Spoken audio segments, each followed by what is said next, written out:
Colossians chapter 3. If then you were raised with Christ, seek those things which are above, where Christ is, sitting at the right hand of God. Set your mind on things above, not on things on the earth. For you died, and your life is hidden with Christ in God. When Christ, who is our life, appears, then you also will appear with him in glory. Therefore put to death your members which are on the earth: fornication, uncleanness, passion, evil desire, and covetousness, which is idolatry. Because of these things the wrath of God is coming upon the sons of disobedience, in which you yourselves once walked when you lived in them. But now you yourselves are put off all these: anger, wrath, malice, blasphemy, filthy language out of your mouth. Do not lie to one another, since you have put off the old man with his deeds, and have put on the new man, who is renewed in knowledge according to the image of him who created him, where there is neither Greek nor Jew, circumcised nor uncircumcised, barbarian, Scythian, slave nor free, but Christ is all and in all.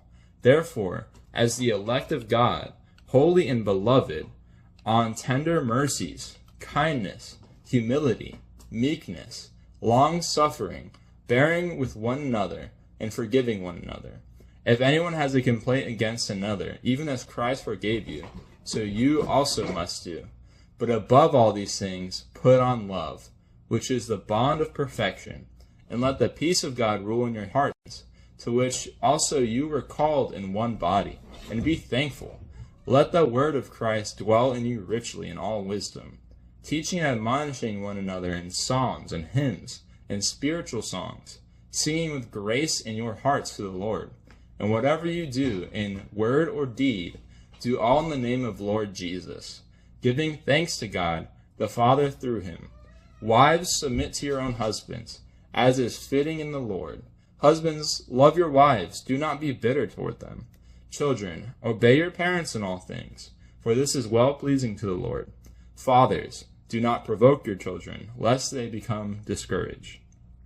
Bondservants, obey in all things your masters according to the flesh, not with eye service, as men pleasers, but in sincerity of heart, fearing God.